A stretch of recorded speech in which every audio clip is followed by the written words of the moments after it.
xibaar yu wér te wóor ca tàng-tàng ba abonnez-vous pour ngeen di mën di jot suñuy vidéo. jërë ngeen jëf ci ànd gi ak ñun ci chaîne bii di Buzz 221 HD dañu ñëw ak yéen ci xibaar yi nga xam ni moom moo tukkee ca guerre ba dox ci diggante Iran Israël ak États-Unis ci loolu yi ci la ñuy commencé ginnaaw bi nga xamee ne ministre des affaires étrangères israélien ci boppam daan nay xam ne ni Hezbollah ab obstacle la ci li nga xam ne moo di adhésion bu Liban ci accord de normalisation bi nga xam ni moom la ñuy wax. daan nañ xam ne nag gouvernement libanais ci boppam nag dafa war a jël ay mesures yu am solo contre Hezbollah ci niveau yëpp waaye John Ratcliffe bi nga xam ni moom mooy directeur bu CIA daan nañ xam ne ni Iran ci boppam bu doon am na capacité wu développer ay missiles intercontinentaux nee na loolu yi nag daal dina menacer bu baax a baax lenn ci partie bi nga xam ne nag ci Europe la bokk mu ne nag daal Iran acquiert de l'expérience et s'il n'est pas dissuadé dina am capacité wu frappé nag territoire bu américain loolu daal di xam ne opération bi nga xam ne nag daal colère extrême daanaka moom lañ ko tuddee daan nañ xam ne nag lu am solo la pour seen sécurité nationale. commandement central américain nag ñi nga xam ne ñoom visé nañ ay centre de commandement ak ay siège de corps des gardiens de la révolution ak tamit service yu renseignement yu système de défense aérienne ak missiles yi daal di xam ne nag daal ñoom ñii daan nañu ciblé ay navire ak ay sous-marine de la marine iranien ak tamit ay sites yoo xam ne ay missiles anti-navire la ñuy xam ne tamit daal frappé nañ ay capacité de communication militaire ak centre de fabrication de missiles ak ay installation de production ak stockage d'armes di xam ne nag daal frappé nañ lu toll ci 7800 cibles yoo xam ne ñoom ñi daan nañ koy frappé ba tey ci loolu yi ministre de la défense israélien nag moom daan nañ xam ne ni ñoom seen message yi nga xam ne am nañ ko ci gouvernement libanais bi lu leer la neen nag daal du ñu bàyyi Hezbollah ci boppam muy jëfandikoo ay infrastructures yoo xam ne état moom moo ko moom. agence internationale de l'énergie atomique moom mi daan nay xam ne ni ab bâtiment boo xam ne daan nay nekk ci 350 mètres de réacteur de la centrale de Bushehr en Iran daan nañ koy laal par ab projectile loolu mi ngi am mardi. ba tey ci loolu yi ci la ñuy jàll ci beneen mbir Iran nag am na lu mu giiñ États-Unis nee na États-Unis ci boppam moom mooy attaqué réew yi nga xam ne ay réewu arab lañ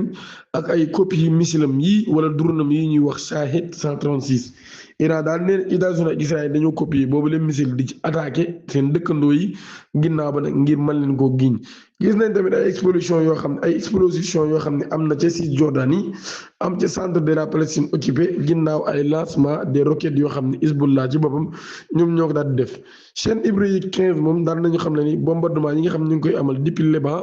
mën nañu wax ni daanaka 5 missiles daan nañuy daanu kon ci région bu Sharon dans le centre 20 roquettes daan nañ koy dóor kon fa nga xam ne moo di Galilée centrale ak fi ñuy wax frontière bu nord bi ba tey Qatar Énergie nag daal daan nañu xam ne ni daan nañuy ciblé li nga xam ni moo di ville industrielle bu Ras Lavan foofu kon daan nañ koy ciblé ay attaque missile yoo xam ne moom lañ ko ciblé loolu kon daan nañ am ca Qatar source diplomatique américain Al Jadid Washington ci boobu daan nay commencé def pression ci Israël pour nag mu daal di préparer daal di commencé ay négociations ak Liban par crainte d'un effondrement complet du pays maanaam kon dañuy dégal nag daal réew ma ci boppam daal di daanu daanaka ba jeex tàkk moo tax kon ñu daal di wax li ñuy wax ci wàllum négociation seen hébraïque 15 ba tey nag daal mi ngi xam ne ay roquettes yu longue portée daan nañ koy lancé depuis Liban mu daal di jëm ca Tel Aviv te loolu yi nag daal Tel Aviv la ak ñi ko wër mu nekk nag ay missiles yoo xam ne nag daal daan nañ koy lancé depuis Liban en direction de la région de Sharon dans le centre d'Israël mu nekk nag ay lourds barrages de roquettes depuis le Liban ak ay sirènes retentissantes du nord d'Israël jusqu'à ces zones centrales ministre israélien de la défense di Katz daan nañ xam ne nag daal yàq ñi nga xam ne yàq nañ ko ay pont ca Liban muy xam ne loolu ab message bu clair la ngir gouvernement bu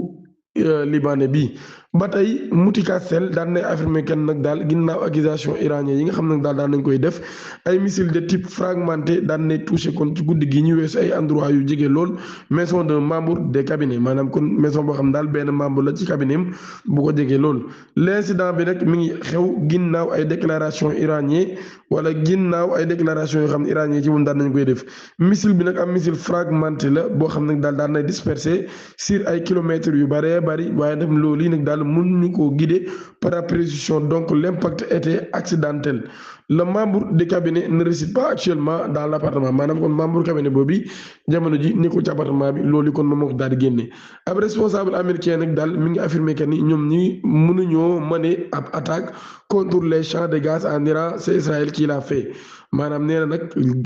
toolu gaz yi nga xam ne daal moo nekk ca Israël ca Iran ñoom mënuñu ko song ndax Israël ci boppam moom moo def lu ni mel loolu nag ab responsable américain ci boppam moom moo ko daal di xamle. Iran